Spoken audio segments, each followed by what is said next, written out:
নমস্কার, তোমাদের সবাইকে সানা স্মাইল এডুকেশন সেন্টারে স্বাগত জানিয়ে আজকের ক্লাসটি শুরু করছি।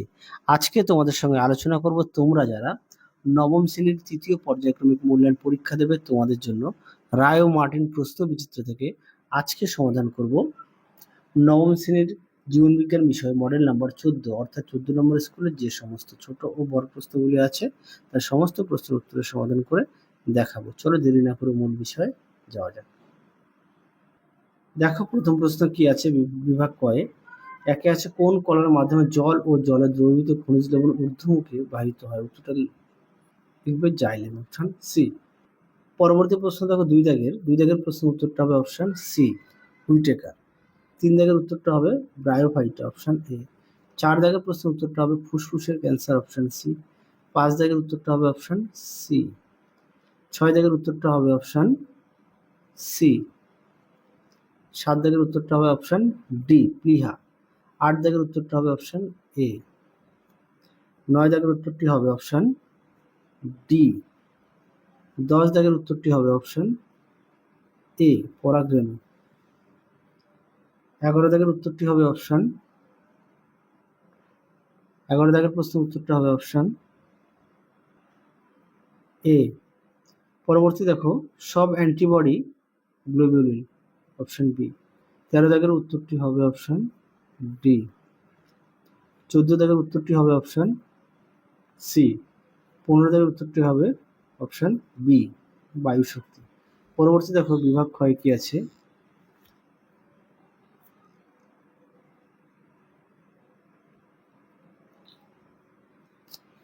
এক দাগে কম্বো প্লেট থাকে টিনোফেরা পর্বের প্রাণীদের। 2 দেখো উত্তরটা হবে 3টি। 3 দাগের হবে ফটোলাইসিস বলে।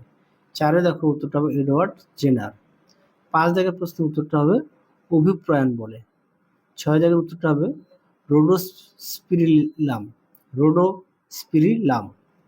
পরবর্তী দেখো সত্য মিথ্যা কি আছে। 1 দাগের উত্তরটা হবে মিথ্যা, সঠিক উত্তর হবে থিও ফ্রাস্টকে।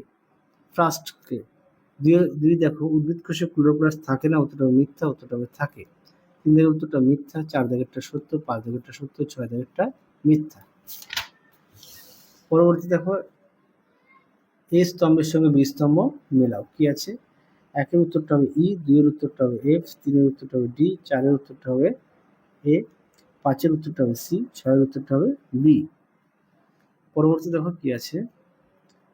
পিত্ত মানুষের ক্ষুদ্রান্তের কোন অংশে খরিত হয়? উত্তরটা হবে ডিওডেনাম অংশে। 2 দেখো অ্যান্টিবডির চেন দুটি কোন বন্ধনী দিয়ে সংলগ্ন থাকে? উত্তরটা লিখবে ডাইসালফাইড দিয়ে। 3 দাগে দেখো ওপিভি এর পুরো নাম কি? উত্তরটা লিখবে ওরাল পলিভিও ভ্যাকসিন। 4 দেখো সোলার ড্রায়ার কি কাজে লাগে? উত্তরটা লিখবে ফল সবজি শুষ্ক করতে। 5 দেখো প্রশ্নের উত্তরটা হবে টেস্টোস্টেরন। 6 এর উত্তরটা হবে লিডারিয়া। 7 এর উত্তরটা হবে পৌষ্টিক তন্ত্র।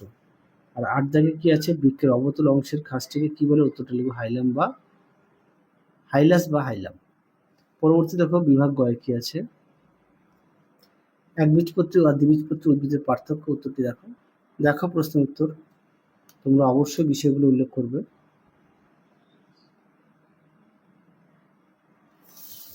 পরবর্তী দেখো কি আছে।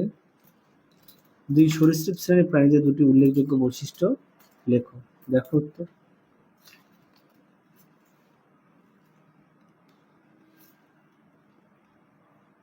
দেখে নিও, তোমরা এখান থেকে পয়েন্ট দিয়ে উত্তরটি লিখবে।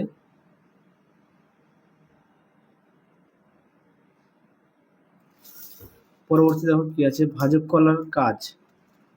দেখো প্রশ্ন উত্তর।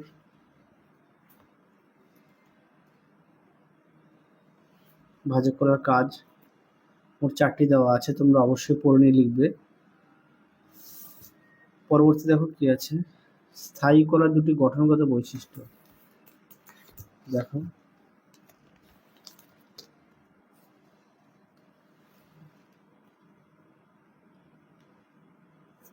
দেখে নাও, পয়েন্ট দিয়ে দেওয়া আছে বৈশিষ্ট্য। পরবর্তী দেখো কি আছে। ভিটামিন ডি আমাদের শরীরের অপরিহার্য কেন? দেখো প্রশ্ন উত্তরটি।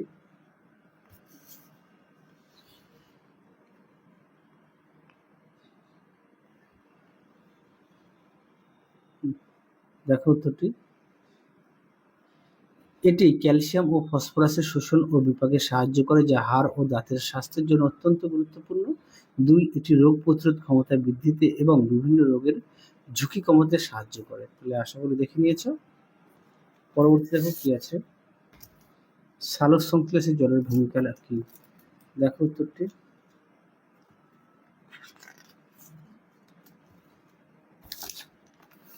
দেখো সালোকসংশ্লেষে জলের ভূমিকা, এখান থেকে এফডি লিখবে। সাথে দেখো টিসিএ চক্র কাকে বলে, কেন? দেখো উত্তর। দেখো উত্তর, এখান থেকে এফডি। পরবর্তী দেখো, যে কোনো দুটি উপকারের উৎস ও গুরুত্বপূর্ণ লেখো। দেখো উত্তর। তোমরা এখান থেকে যে কোনো দুটি, হয় কুইনাইন নাহলে রেসারপিন, এদের উৎস দেবে আর অর্থকরী গুরুত্ব দেবে। দেখে নাও। পরবর্তী দেখো কি আছে, স্বেচ্ছাগত সহাবস্থানের দুটি কারণ উদাহরণ সহ লেখো। দেখো উত্তরটি। দেখো উত্তরটি 1 নম্বর পয়েন্ট দেবে সম্পদের সহজলভ্যতা।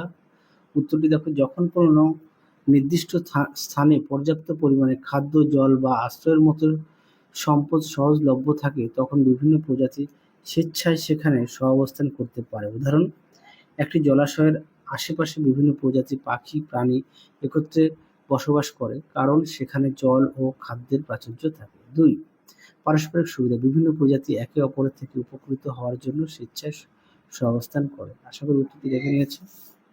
পরবর্তী প্রশ্ন দেখো, জৈব ভূ রাসায়নিক চক্র কাকে বলে? উত্তরটি দেখো,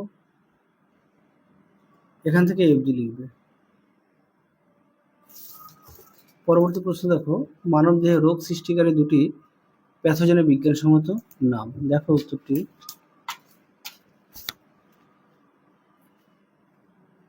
1 নম্বর আর 2 নম্বর দিয়ে দেখো দেওয়া আছে, তোমরা উত্তরটি এখান থেকে এফডি লিখবে। পরবর্তী প্রশ্ন দেখো, হেপাটাইটিস এ রোগটি কিভাবে সংক্রমিত হয়? দেখো উত্তর। দেখো উত্তর।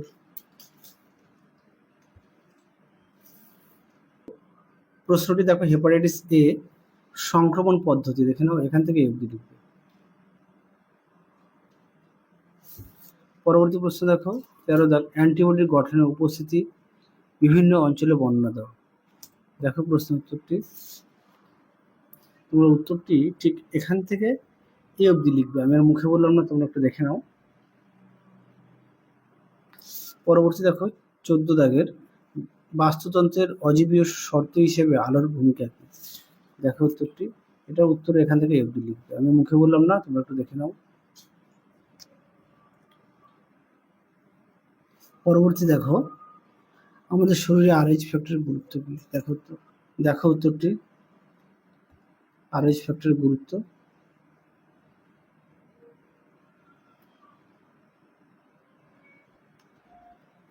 পরবর্তী প্রশ্ন দেখো, আমাদের পুষ্টিতে প্রোটিন জাতীয় খাদ্য দুটি গুরুত্ব। দেখো প্রশ্ন উত্তর, এখান থেকে এফডি লিখবে।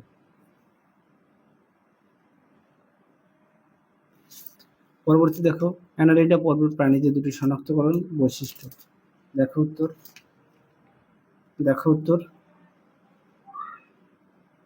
সুন্দর করে দেওয়া আছে। তাহলে চলো আজকের মতো এখানেই সমাপ্ত করছি, আবার দেখা হবে খুব শীঘ্রই তোমাদের পরবর্তী ভিডিওতে। তোমরা সবাই সুস্থ থেকো, ভালো থেকো, আজকের মতো টাটা।